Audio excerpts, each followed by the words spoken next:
말씀 잘 들었습니다. 김윤실 교수님. 지난 반세기 이상의 대한민국의 출산 정책과 담론을 일목요연하게 정리해 주셔서 정말 잘 들었습니다.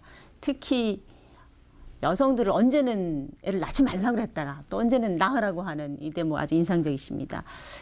교수님 말씀 전체 요약을 하자면 출산 문제는 여성의 의지나 의도의 문제보다는 둘러싸인 사회 환경의 문제다 이런 말씀이신 거죠. 그렇죠. 예, 그렇게 이해를 해도 되겠습니까? 그러니까 사실은 여성의 의지라든가 그런 것도 사회 전반적인 시스템하고 연관이 돼 있는 것이지 사실은 모든 시스템 그대로 둔 채 여성만의 문제는 아니다. 나라 이제 이렇게 하면 낳는 건 아니죠. 그리고 좀 도와줄게. 이제 이런 문제가 아닌 거죠. 좀 도와줄게. 교수님, 예, 이 부분에 대해 어떻게 생각하십니까? 좀 도와줄게 해가 될 문제입니까 지금?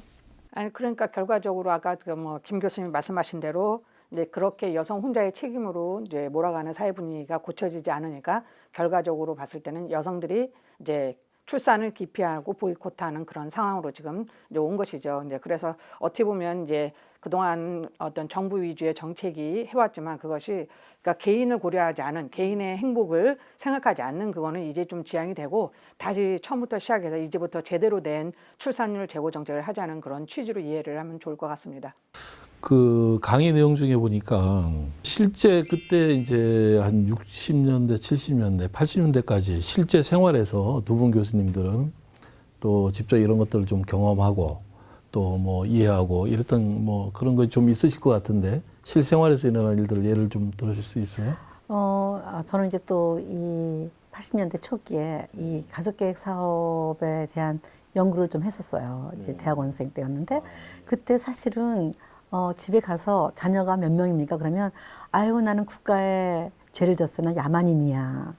사실 애를 3명을 갖고 있는 분은 그때는 야만인이었거든요. 왜냐하면 근대인이 되려 그러면 1명이나 2명이 있어야 돼요. 근데 지금 이제 3명이 있잖아요. 그러면 그 다음에 사람들은 부자인가 봐요. 이렇게 말을 해요. 저도 뭐 80년대 생각하면 가장 그 기억에 남는 거는 셋째 아이 나부터는 왜 건강보험에서 의료보험 혜택을 주지 않는 그런 제도가 좀 생각이 납니다. 그래서 아까 뭐 셋째 아이 나면 뭐 부자라고 말씀하신 게 왜냐하면 아이들일 때는 돈이 참 많이, 그러니까 의료비도 많이 드는데 그때 건강보험을 적용하지 않아 가지고 그럼에도 불구하고 셋째를 낳는 분들은 좀 대단하다 이런 얘기를 했던 그 기억이 저도 있습니다. 그렇죠.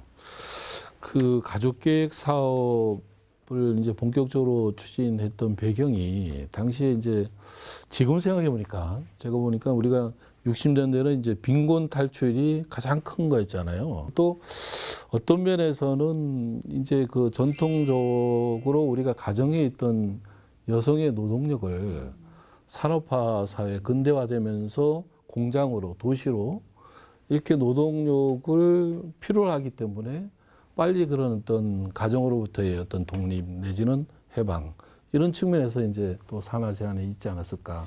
지금 이제 그런 생각을 좀 해보게 그때는 되거든요. 우리 미혼 여성들의 노동력은 굉장히 이제 공장으로 많이 갔지만 잘 기혼 여성들의 노동력 때문에 산하 제한을 한 건 아니고요.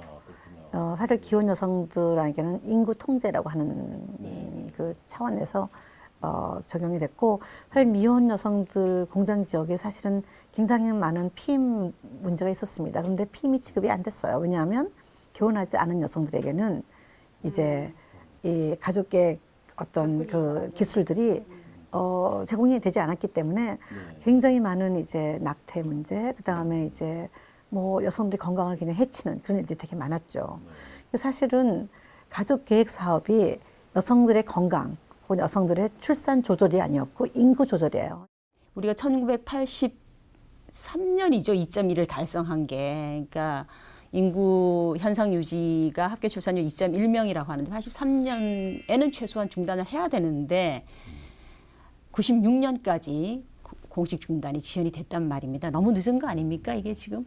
예, 지금 말씀하신 대로 그러니까 그걸 대체 출산율이라고 표현을 하는데요. 그게 현재 인구가 유지되기 위해서 필요한 출산율이 바로 대체 출산율입니다. 근데 그게 2.1명인데 우리나라의 경우에 1983년에 이미 2.06 그 정도가 되면서 이제 2.1 이하로 떨어졌으니까 어떻게 보면 그때부터 인구 정책의 방향이 양을 조절하는, 그러니까 아이의 숫자를 조절하는 상태에서 이제 아이 잘 키우는 아이들, 그러니까 질적인 측면으로 넘어가 줘야 되는데 지금 지적하신 대로 이게 그 후로도 한 13년 동안의 어떤 인구 정책의 변화가 없었기 때문에 이제 우리가 어떤 새로운 단계로 아니면 거기서 출산율을 좀 유지하는 방향을 유지하지 못했고요. 거기다가 또 우리가 안 좋았던 거는 IMF를 맞으면서 그 96년이라는 시점이 되게 좋지 않았습니다. 그러니까 그런 측면에서 그때라도 제대로 시작했으면 조금 변화가 있었을지도 모르는데 그 다음에 이제 97년에 우리가 외환 위기를 겪으면서 이 경제 쇼크가 너무 크니까 인구 문제에 대한 관심이 또 넘어가고 그러다 보니까 2000년을 넘어오면서 이제 드디어 이제 지금 말씀하셨던 대로 1.5 이하인 상태로 지금까지도 계속 오고 있는 그거는 좀 안타까운 부분이라고 할 수가 있겠습니다. 네, 그렇군요. 예, 과거에 보면은 인구 정책이 성공을 했는데 이제 거꾸로 지금은 아무리 돈을 쏟아 부어도 저출산에서 탈출하기가 쉽지 않거든요. 과거에는 성공했는데 이번에는 왜 안 될까요? 사실은 이제 그 출산 정책이 기본적으로 계속 그 결혼해 있는 그 가족들에게 지금 이제 그걸 요구하고 있는데 사실 우리나라에서 사실적으로는 물론 결혼한 커플들도 요즘 애를 안 갖는 사람들이 있습니다만은 결혼한 커플에서의 출산율의 저하는 그렇게 급격하지 않아요. 문제는 결혼하지 않은 미혼율의 증가, 그 다음에 만혼 이제 이런 것들이 사실은 큰 문제인 거죠. 그러니까 문제라기보다는 아무튼 그게 지금의 현상이에요. 많은 사람들이 결혼하지 않는 거죠. 과거에 비해서 아주 많이 안 하는 거죠. 저출산 문제는 뭐 다 세계사적인 문제고 우리만의 문제가 아니라고 하지 않습니까? 이렇게 성공적이었다 평가할 만한 외국 사례를 뭐 간략히 드신다면 교수님 어떻게? 글쎄요, 그러니까 다른 나라들도 이제 어느 정도 이제 출산율이 떨어지는데 우리나라처럼 그러니까 막 1.3 이하로 가지는 않고 보통 한 1.7 정도 떨어지면 이제 약간의 위기의식을 좀 느끼는데요. 대부분 우리가 제일 많이 들 수 있는 나라들은 북유럽 국가들이 주로 들 수가 있습니다. 그래서 프랑스는 예외적으로 아주 가족 정책을 잘해서 거의 임용 수준의 아이들을 지금도 유지를 하고 있는 편이고요. 아까 오늘 그 김은실 그 교수님이 그 하시려는 내용하고 이제 일맥상통하는 부분인데 북유럽 국가가 상대적으로 출산율이 높은 이유는 양성평등 지수가 상당히 높은 국가들입니다. 그러니까 우리가 보통 북유럽 국가들이 양성평등 지수가 높고 그 다음에 또 우리가 흔히 얘기해서 가족들이 살만한 나라다라는 그런 평가들을 받는 나라다 보니까 뭐 요약해서 말씀을 드린다고 하면 어떤 같이 키우고 엄마가 키우는 것이 아니라 부모가 아이를 같이 키우고 그 다음에 가족이 행복한 사회가 어느 정도 구현이 돼야만이 출산율이 그거에 따라서 결과적으로 좀 제고가 될 수 있는 게 아닌가라고 그렇게 생각을 합니다. 그렇군요. 아까 오프닝에서 저희가 말씀하시잖아요. 최근 여성가족부의 정책 공고를 다시 생각하게 하는 대목인 것 같습니다. 어떻게 보십니까, 교수님? 정말 우리 사회가 그 전체 여성을 대상으로 해가지고 이 목표량을 설정하는 문제 같은 거 이런 정책이 제고될 것 같습니다.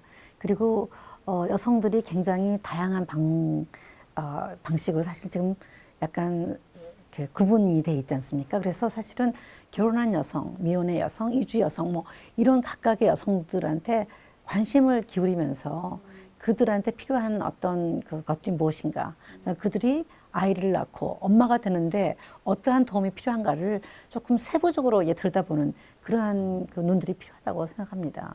예, 교수님 말씀 들으니까 우리 사회의 저출산 문제, 특히 그 중에서도 여성의 출산 문제를 그 자체로 인정하고 존중하고 이런 것이 굉장히 필요하지 않나 그런 생각이 듭니다. 네, 그렇게 가야죠. 네.